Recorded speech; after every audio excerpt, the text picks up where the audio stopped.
Hello and welcome to the Hockey Gambling Podcast on the Sports Gambling Podcast Network. I am your host, Ryan Gilbert, and joining me tonight is my co-host, American Joel Meyer. How we doing over there in America, Joel? Absolutely splendid, Ryan. Good to be in your country here. It's been a long trek. It takes about 5 or 6 hours from Vancouver the way I travel to get to Orville, Washington. But yeah, it was fine. I was cramped in the back seat between two of my nephews, so it was a bit of a struggle in that sense. But we're here for the next 4 days and ready to party. Actually, 5 days actually. So yeah, I'm in a good spot, especially since the data is working well. We got no problem with the signal coming across. Didn't think we'd be able to do this, but here we are. Was watching golf all day and no problems, no lagging, and so that's great because I got to watch the Canucks game tonight. No problem either. Nice, yeah. I'm very happy we're able to do this. I wasn't sure if I was going to have to go solo again here for Friday's shows, but you messaged me earlier, like you're good to go. So yeah, we're doing this here. Joel is back. Joel is able to break down some of these recent games here. So excited to have you back, of course. Make sure you're subscribed to the Hockey Gambling Podcast before we get into things here. Apple Podcasts, Spotify, leaves a 5-star rating, YouTube as well. Follow on Twitter at HockeySGPN and get in the Discord, sg.pn/Discord. So yeah, Joel, any big takeaways from the past few nights of hockey? You had the crazy finish in Edmonton there in Game 4 for the Oilers to tie it. And then last night, your Avs stayed alive in Game 5. Yeah, you tell me about the Avs game. Of course, I was on the road during that one. I just saw that. So I was 1-1 for a bit, and then I just checked the score after the game. 5-3 for the Avs, staying alive there, despite being fairly significant underdogs. Even though Rupe Hintz is out, I'm not sure what his condition is going forward. I don't know if you've heard any intel on. I think he's still questionable for tonight, but or is that tonight or tomorrow? Yeah, tomorrow. And then Sagan is cleared to play though. Okay.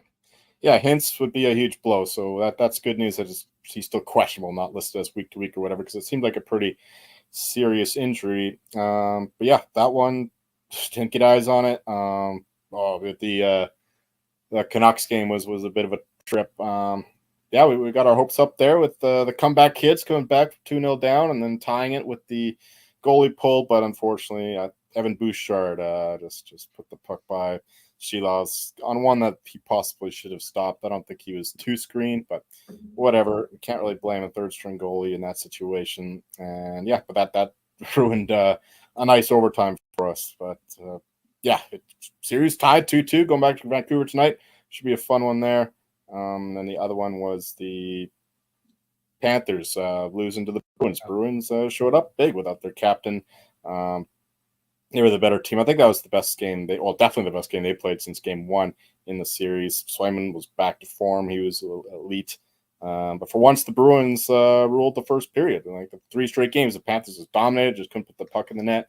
But for that one there, the Bruins were the more clinical team. They only needed 2 goals with the way Swayman played. And yeah, Panthers just couldn't get anything going really until it was too late. So yeah, that's been a fun series. A lot of hitting, a lot of violence. And at least we get to see some more of that one going forward. Yeah, Swayman, I guess we could talk about this later, but Swayman definitely boosted his Conn Smythe likelihood with that performance. Yeah, I was looking back at last year's playoffs. In the second round, it was 2 5-game series in the East and then a 7-game and a 6-game in the West. So, I mean, good to see these series extended here. Yeah, it was a great game for a great entertaining game between Florida and Boston there on Tuesday night. Another questionable goalie interference call on the eventual game-winning goal. I thought they were both interference, to be honest, but the way this series is going, who knows? And then, yeah, Edmonton. I mean, they were big favorites in that game, I believe, and they were up 2-0. Blew that with Brock Besser, not scoring the goal, but pretty much banking it in off of Dakota Joshua, and then Leon Draisaitl found Bouchard from behind the net, got a big assist there. So yeah, Oilers staying alive. We'll see what happens tonight with them. Last night I didn't watch the Stars Avs game too closely, but it just looked like the Stars could never really pull ahead or get back in it once the Avs were ahead. I mean, it was a back and forth 1-0, 1-1, 2-1, 2-2, and then Avs finally opened things up there in the third period, 4-goal third period. And even when the Stars, had a chance to pull their goalie, McKinnon finally came through with a goal on his, I think, just his second shot of the night. So that's been something I've been targeting. McKinnon under 4.5 shots that hit last night. Probably something to target again moving forward. And Lehkonen had a goal on the power play there in the final tenths of a second in the first period. I think he's moved up to the top line without Nichushkin. So I mean, the Avs and Bruins put it all on the line there in Game 5. They needed to. They were down 3-1, I guess, and now it's a matter of if they can get that same effort again here on Friday night. We're going to get into these two games here, but yeah, those are two veteran experienced teams. They weren't going to go out too easily, even with McKinnon saying their confidence wasn't too high going into the game after the Chushkin news. But yes, have been 4 great series here in the second round. Yeah, well, these are the 8 best teams in NHL, I think, and they're showing it. Like not a single game is going under 5.5 games. So that's that's the good thing of not seeing the huge upsets in the first round. You get to see these competitive quality series in the second round, and yeah, it's like any one of these teams I think can win the cup. Some certainly likelier than others, but it's certainly providing for a lot of quality hockey so far. Yeah, it's still Panthers and Stars ahead of everyone else, but I mean that's slowly creeping back, especially if the Canes can force a Game 7 with a win tonight, or if Edmonton can win their series against Vancouver. You suddenly have things maybe open back up a little bit rather than just being the Stars Panthers show here, what everyone's expecting. Certainly what we've been expecting. Yeah. All right, before we get into tomorrow's games, make sure you guys check out Naira. Bet the second jewel of the Triple Crown with Naira Bets. Sign up today for a $200 deposit bonus with promo code SGPN200. Join now to claim your $200 deposit bonus just in time for the Preakness at nyrabets.com/SGPN200. You can also opt in and bet at least $150 each on Belmont and Pimlico on Friday for a $30 bonus win or lose. You bet at least $200 each on the Belmont and Pimlico for a $40 bonus win or lose. Make sure you opt in at nyrabets.com using promo code SGPN200 to get those bonuses. And of course, Underdog Fantasy playoffs are here, and our sponsor, Underdog Fantasy, wants to make it a lot more interesting. Underdog Fantasy is the easiest place to play fantasy sports. Playing their pick'em game is as simple as selecting higher or lower on player stats, and you can win up to 100 times your money. And it's a ton of fun. So make sure you sign up with promo code HGP to claim your special pick and first-time deposit offer up to $250 in bonus cash. UnderdogFantasy.com, promo code HGP. All right, get into these 2 games here on Friday, May 17th. Kicking things off here at the 7 p.m. time slot, have the Florida Panthers at the Boston Bruins. Game itself is in Boston at the Gardens. Bruins are plus 124. Panthers are minus 148. Over under is set at 5.5. Overs paying off plus 105 with the under at minus 118 here. I think this is kind of a low price here for the Panthers. Only minus 150 against the Bruins. I know the Bruins going back home now after the big win in Florida, but Florida has shown that they can win in Boston 6-2 and 3-2 in games 3 and 4 there.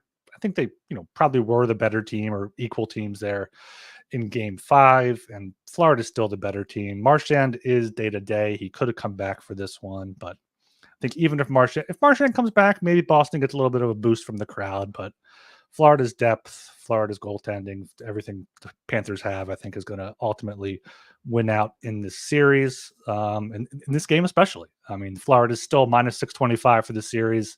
So if you like Boston here to win Game 6, take them for the series, plus 500, 5-1 if they're able to get back in for Game 7, because Jeremy Swayman has been terrific between the pipes for the Bruins. So that's also why I like the under 5.5 at minus 118.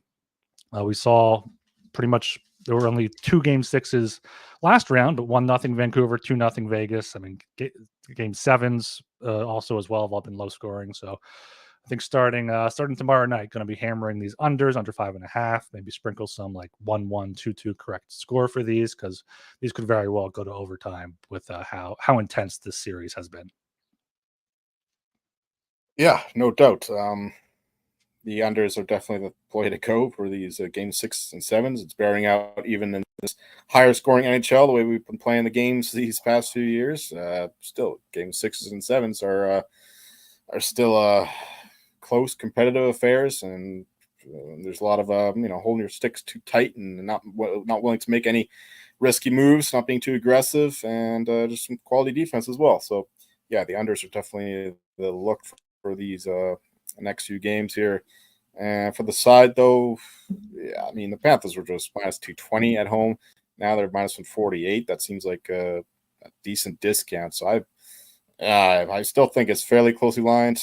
I thought that the Bruins were being disrespected in the last one, but now I think it's pretty fair. So I can't pick I think this is just correctly priced at this point.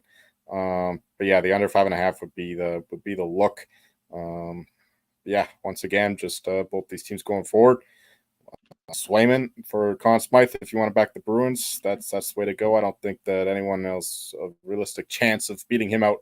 And yeah, so that'd be the way to want to play the Bruins long term. If you do want to take for the series, because I do think they have a likelier chance to win than the market suggests to beat the Rangers or the Hurricanes. So yeah, I think the Swayman for Conn Smythe would be the way to play the Bruins long term. Yeah, let me see what that's at here. You can still pretty long. I mean, they're 40-1, 30-1 at some 40? books, 35. Yeah, 40-1 for Swayman. I mean, Bruins for the Cup are 30-1 at some books themselves. So like it Oh, just really? aligns with the Swayman for Conn Smythe. Either 30-1 at Canby books, 28-1 at DraftKings. So they're pretty much. I mean, if you can get 40-1 for Swayman, it's probably a better. But nothing to watch out for here is if Marchand comes back, the Bruins line's probably going to get bet down quite a bit. But keep an eye out for the Bruins series price not moving necessarily as much because everyone's going to bet the game, not necessarily going to go bet the series price. So if that happens and you believe in the Bruins in this series, that would be the way to go. All right, going down. There's also a path for Swayman to win Conn Smythe without the Bruins winning. A very slight path, but there's a chance. Like he pulls a Jaguar, the team loses, but he wins. Yeah, It's not I don't likely, know if but I don't there's know if his also numbers are that goals against 2.16. That is pretty low. 933 save percentage. he plays the Hurricanes. They're going to be putting up 40 shots on him, and it'll boost his save percentage. So yeah, it's just a tiny little boost to the Swayman case for Conn Smythe. Yeah, that is a good point. We very rarely see a losing player win the Conn Smythe, but that is one of the instances where if Swayman stands on his head with great numbers, it's a possibility. Yeah, it's not going to happen if it's like versus the Oilers though, because they're going to be falling over themselves to give it to McDavid or Draisaitl. But against the Stars, like Stars don't really have one standout guy, so Swayman just stands on his head and takes all the shots. Like the Stars love to shoot it from anywhere. So that's there's a path there for Swayman at least to win without the Bruins win. Yeah, there's a path there. All right, going down to the late game at 10 o'clock. We have the Dallas Stars at the Colorado Avalanche. Game itself is in Colorado. Avalanche are minus 120. Stars are plus 100. Over under is at 6.5. Over paying off plus 102 with the under at minus 122. Joel, what do you have for this one here? Yeah, like I said, I didn't watch the last game, but pleased to see the boys rally. They didn't seem to be outplayed. That one fairly even won by the look of the stats. And McKinnon, the way you said that, I didn't hear about that he was not too confident going into game 6. Obviously, they weren't confident going into game 5, the way they turned the puck over like 40 times in the first period and got a shot like 18-2. But I thought that they might have a rallying performance in game 6, and they certainly did. Didn't make any money off that, but at least pleased to see them survive for a little bit longer. But yeah, for this one, going back to altitude, they just lost 2 home games. Obviously, there was permissible reasons to lose the second home game with the Nichushkin thing coming down the wire like 2 hours before the game, and then Devon Toews gets sick. Glad to see he was able to rally and play in game 5, so he should be good to go for this one. Yeah, I think you can only look to the Avalanche. The Stars are a great road team, especially in these playoffs that they won 4 games in Vegas and Denver. That's pretty impressive. Just losing the one road game in Vegas. So yeah, that I mean, you got a great road team, awesome home team. Line is pretty accurate, I would say, -122. It's yeah, I think the Avalanche have a bit of momentum here with the nutrition thing getting out of their system. The rest of the guys can rally behind, like, okay, boys, here's what we got left, and they're just gonna rally around I don't know, the the absence of Nichushkin and yeah, Avalanche or nothing for me. I think the Stars win Game 7 at home because all Peter DeBoer does is win Game 7s. He's 8-0 so far, so the Stars winning in 7 seems to be the right path. So Avs win this one. Stars get the Game 7, but this is one where I don't think that the screen's really blurry here. What's the line for the total? It's 5.5. 6.5. Under is -122. Yeah. Okay, I was gonna say, like, this one might be not one I want to look at the under for, but it's juicy 6.5. I don't really want to take an over in a Game 6, but that said, like, these two teams, the way they play, if I would have taken over in a Game 6, it would be this one. I'm not taking the under with the way these teams are playing. And Ottinger, you know, he's up and down. Georgiev has been fine, but he's getting hammered for the quality chances against. So yeah, I'll stay away from this total, but I would lean to the over. Yeah, I think Ottinger was a little bit, at least one or two of the goals were kind of shaky there out of the 5 that the Avs scored. But I lean to the under 6.5 -122.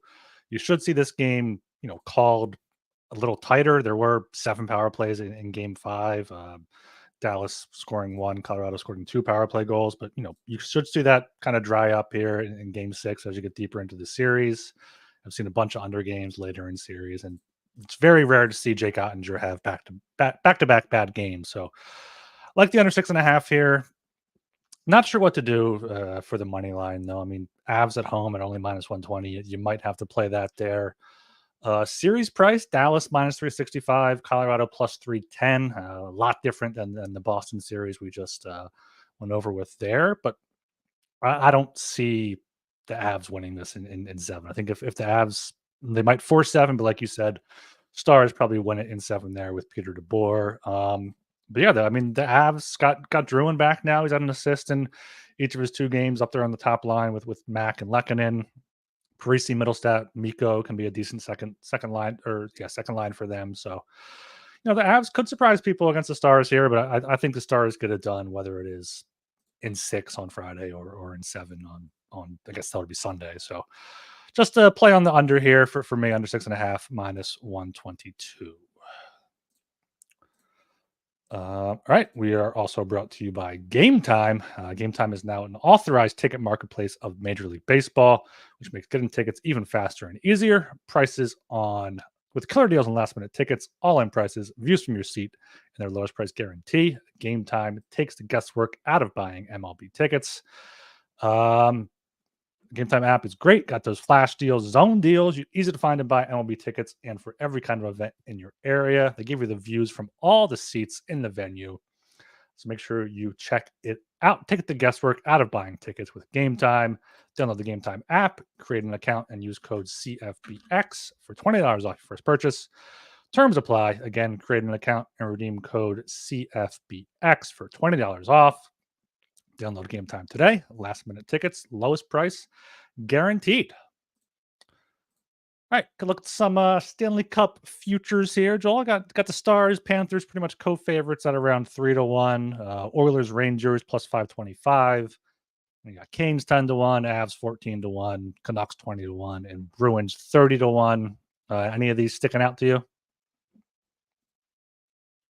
Well, to be honest, that 31 kind of surprised me for the Bruins. So that's the way I would look. I know they're, like you said, 5-1 to win the series there, but 30-1, that doesn't really compute to me because the Rangers are favored to win their series, and the Bruins are going to be pretty closely lined to the Rangers in that one.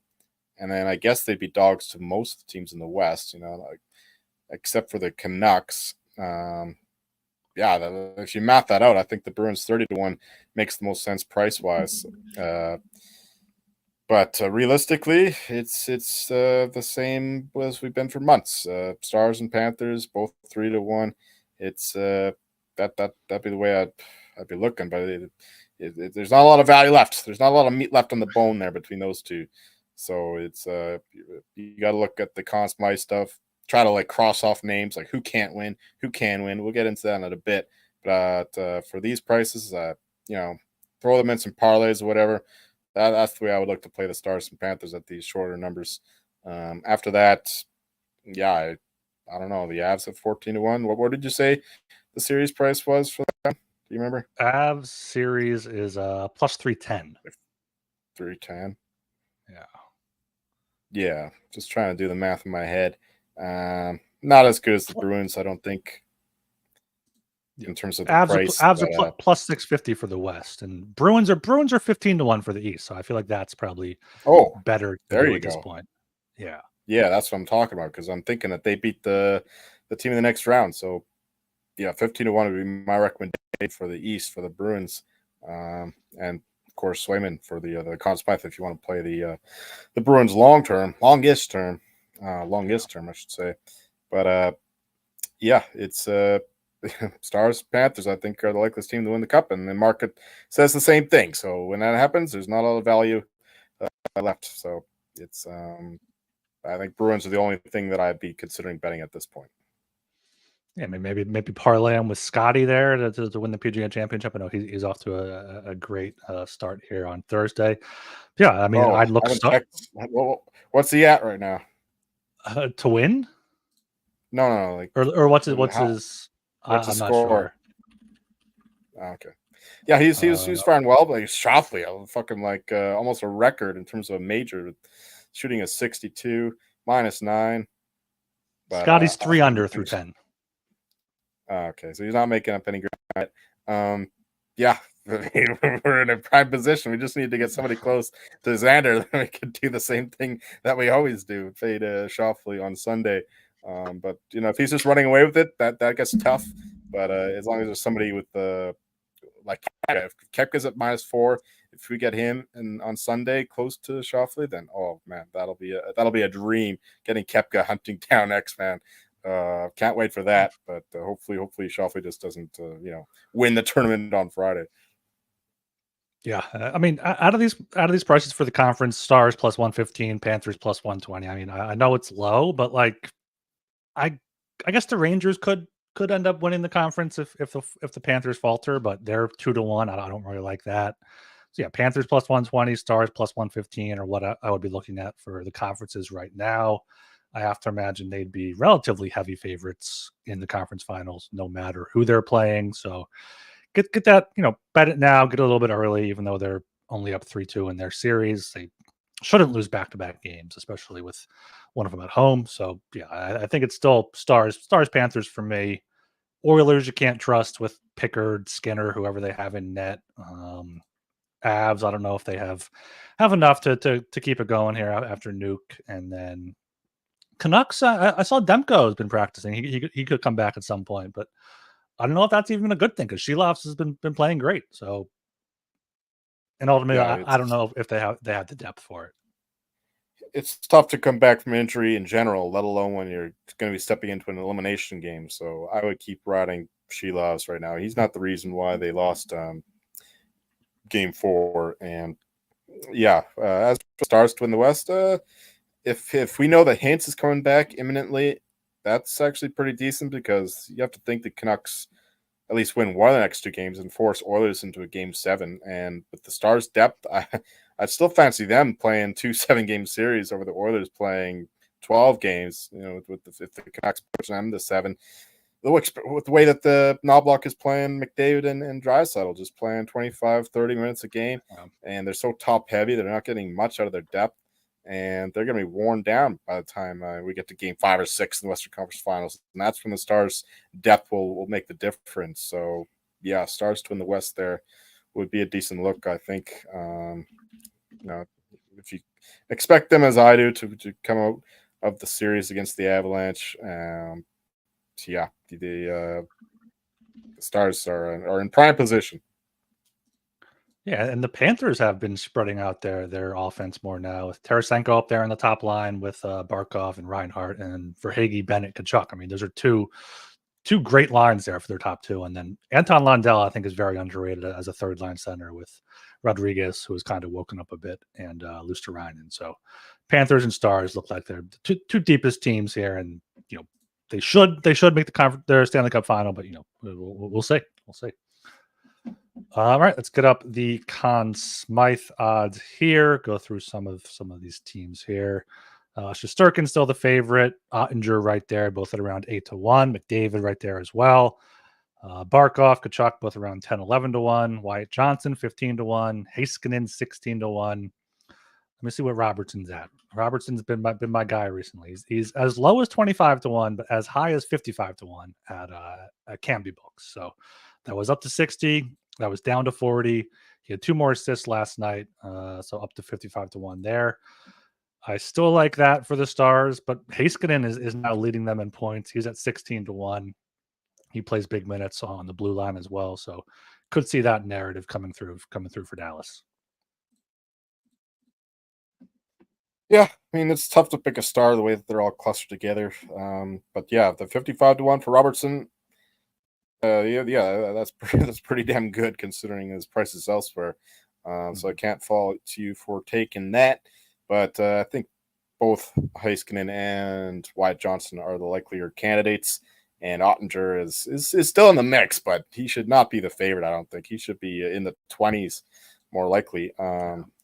He just was one of those 5 goals an empty netter for the Avs, or did he let 5 natural goals? No empty netters. Okay, so that's not going to help his stats. Yeah, and he's still got to play the Avs again, high scoring team. And they got to play the Oilers in all likelihood. If they play the Canucks, I guess the Canucks play only like these 3-goal games, so maybe he can get some good stats that way. But no, I just can't back Ottinger right now. I don't know why he's that big a favorite of the other guys. Yeah, I would go with Heiskanen or Wyatt Johnson in terms of realism. But yeah, 55-1 is probably the best bet, to be honest. Like, what's the best price on Wyatt Johnson? I can't make out these tiny little numbers on my screen. 15-1. Yeah, that's no longer good. But yeah, I think that those guys should be ahead of Ottinger at least. So for the Stars, yeah, I think you're on the right track there with the 55-1 with Robertson. Yeah, and then the Panthers. I mean, I mentioned Barkov 10-1, Kachuk plus 1150, Bob's there 28-1, but Verhage 30-1, and then I'm kind of talking myself into Reinhart at 45-1. He has 5 goals already. We saw Marchessault do something similar last year where he scored a bunch in the conference final and Stanley Cup final to kind of make a run at it. So I wouldn't hate that because Reinhardt's the type of player that could definitely get hot, score a few key goals. But I mean, yeah, the Barkov, Kachuk are the 2 names to watch out for, both around 10-1. But I wouldn't be confident splitting on those 2 because you could see. I don't think Bob could win it, but you could see Verhage score a few key goals. You could see Reinhardt, like I said. So Panthers still have a few guys up in the air. Yeah, Bobrovsky is settled down to where you'd expect him to be, considering where he's at. I don't think that he's going to win, so he should. He should be far behind Barkov and Kachuk, who are by far the likeliest winners of this award if the Panthers win the Cup. Reinhardt still has interest. I certainly rather bet him at 40-1 than Bobrovsky at 28. Or Verhage is a bit of a wild card because he has all these clutch goals and whatever. So he has a penchant for scoring in overtime. So that's an interesting one, but I don't have any Verhage. I'm just gonna, hope somebody else gets those clutch goals going forward. Preferably Barkov or Kachuk. But I think that the market is pretty fair now in terms of the Panthers. I would just rather have Reinhart or even Verhage over Bobrovsky at this point. Yeah, and I'm starting. And Leon Draisaitl is another mispriced one at Canby Books. He's 30-1 at Canby, and he's 14-1 elsewhere. And he's taken over the point lead in the playoffs. He's got 20 with 8 goals. McDavid has 18 points, but only 2 goals. So if the Oilers do end up somehow going on a run here and winning it all, I could see Draisaitl winning it over McDavid. As I've kind of been saying at times. I've been back and forth on it, but with the way Leon steps up in the playoffs, it's something where I could see him winning it. Yeah, it's gone to the point where I'm agreeing with you. McDavid will have all the sympathy votes. He'll have that narrative thing. Best player in the league, finally wins his first cup. But the Draisaitl is just so much better in the playoffs that you can't ignore how productive he's been for. It's like he becomes a totally different player. Not totally different, but a much better player in the playoffs than he is in the regular season. The way he's able to elevate his game when it matters. So he's definitely a clutch player in that respect, and he's showing it too. Like his shooting percentage is insane considering the stakes of these games, and yeah, McDavid knows it. That's why he's got those 16 assists. I wonder how many are on Draisaitl goals. So yeah, they work well as a tandem, but if you're getting 30-1 there, that's pretty crazy there for Draisaitl at this point when he's far outscoring McDavid and even outpointing him too, outproducing him. So I don't think the Oilers are going to win the cup. I think that they have a lot of issues still that haven't been fixed. Still got the same old goaltending issue, propping up its head again. And if you are a true Oilers backer, then I would rather have Draisaitl than McDavid at this point, just because the McDavid price is so short. But yeah, if you got the 30-1 for Draisaitl still, that would be the look that I would recommend. Yeah, I mean, those are the two for Edmonton there. Looking at the Rangers, I don't know if anyone can win it besides Shesterkin. Shesterkin at plus 750. Rangers are plus 525 to win it all. So Banajad has 13 points. I'm not sure what he's at for the Conn Smythe here. Panarin's 40-1. So Banajad 40-1. Trocheck 40-1. Like, if I were to bet the Rangers right now, if I like the Rangers to win the cup, I'd probably just get the extra, 200 cents there and take Shesterkin for plus 750. Yeah, I think that he definitely has the best case there. But again, the odds reflect that. I'd rather have Zibanejad over Trocheck, just given the pedigree and the history of his playoff performances. And 40-1 is okay. So I don't think the Rangers winning the cup though. So it's hard for me to sit here and recommend those bets. I just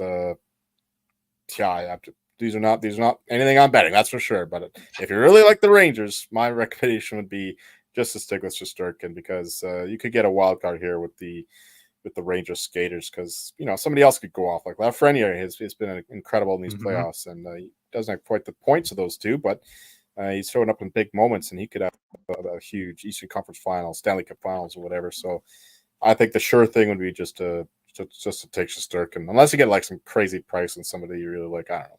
Like, do you see Lafreniere's odds on here? Freniere's 120-1. 120-1. Okay, Yeah. then whatever. Just throw a few bucks on that if you're a Rags believer. But I am not, so I'm not exactly endorsing it. Yeah, those are the four teams that really, I guess, have a chance at the cup now. Stars, Panthers, Oilers, Rangers, Canes, Avs, Canucks, Bruins. We can get into either if we go tomorrow or if we go next week, and they somehow come back and win their series. But I think those four teams are the main four if you're looking for Conn Smythe right now. Yeah, well, probably won't be doing this tomorrow, but you could touch on the Canucks. Well, no, I mean, we're just saying the same thing that I've always saying. It's just JT Miller, Quinn Hughes, and Not Besser? Brock Besser, I guess, has got to be inserted into the conversation. Besser and Miller both at 70-1. Quinn Hughes 80-1. So Pettersson 100-1. Hughes, don't bet Pettersson. What do you make struggling for months. Have you seen the Canucks lines for tonight yet? I have not. No. What's up?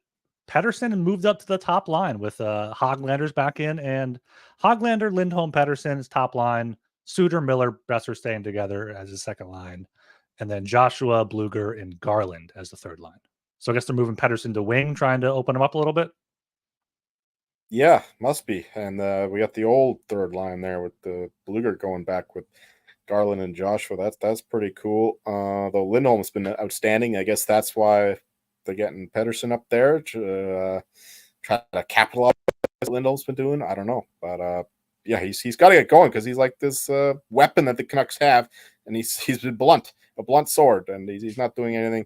So it's kind of crazy that the Canucks are winning all these games with him, the highest played player, at least next year, has been absent from the series and the whole playoffs, really. So at least that's something the Canucks have in their back pocket, I guess. Just something to pull out in times of desperation. They could throw the lotto line together. I know they've been playing them with Miller and Besser, the lotto line, so called, but just here and there, and nothing sustained. So yeah, that'll be interesting to see. But yeah, it's just JT Miller. I think is the vocal leader of the team. He shows up in the playoffs. He's a big hitter. He's always going to take on their best player.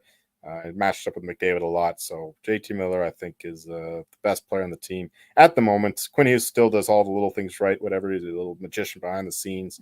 But yeah, for the Conn Smythe right now, I think it's JT Miller. And Brock Besser, I mean, if he keeps scoring these goals, I didn't think it'd be sustainable, but he's been really good. So he's got to be interested in the mix too. But he's 70-1 there, I see. So yeah, 71 for both Besser and Miller. You can make worse bets. What do you think it is with Pedersen? You think he's just like worn down from playing so many games? This was he played all 82 games regular season, played every game in the playoffs now. His only other playoff appearance was in 2020 with a extended layoff before the bubble. You think it's just like wear and tear, or is it just are teams like focusing on him? Is he just not stepping up, or is it just like an unlucky 10 game sample size that you wouldn't notice as much in the season? No, it's we definitely noticed it even before he signed the contract. It's been an ongoing thing with him. He's just in the dumps right now. He's got no confidence, and he's not really driving the play. Like people are talking about a wrist injury, but I think that's just a bit of an excuse. I think it's all in the head right now, to be honest. Thomas Drance, he said that Pedersen is like a precision instrument. So if one little thing is off, the rest of it goes kaput. Unlike some guys who play like really well through injury, he just falls apart if he has something minor going on. But I don't know. I think he's just got a confidence issue, and something that'll be sorted out probably in the off season. But right now, you can't really count on him to do anything.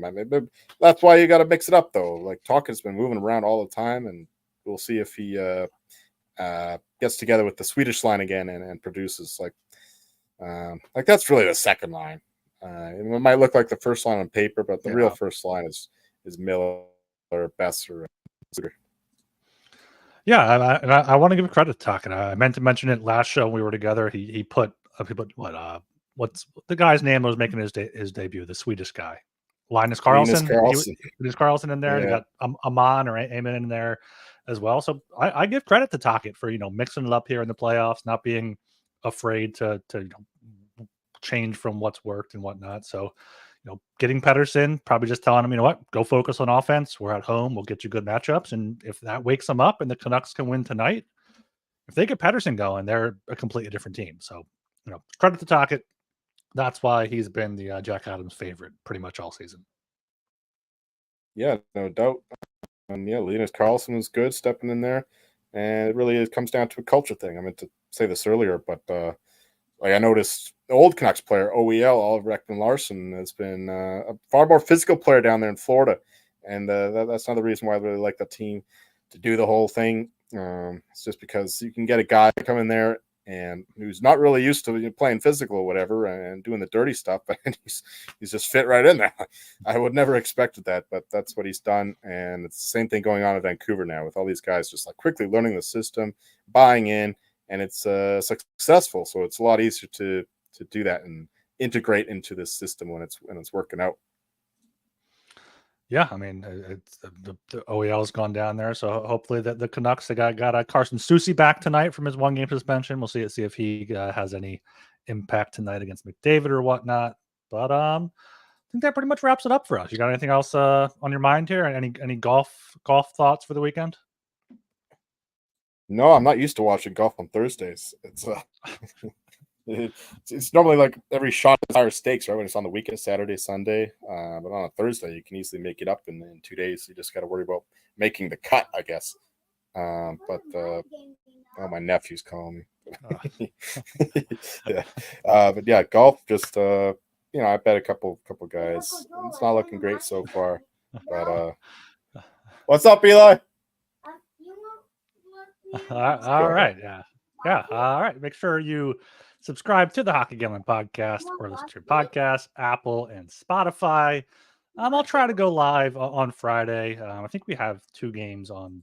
No, we'll see how many games we have on Saturday. So I'll hope try to go live Friday with picks and props and whatnot there. Yeah, make sure you get in the Discord, sg.pn/Discord, and follow us on Twitter at HockeySGPN. I am Ryan Gilbert. You can follow me on Twitter at rgilbertsop. Go Martin, and you'll find me go watching Paw Patrol with my nephew. Have a good time there, Uncle Joel. See ya.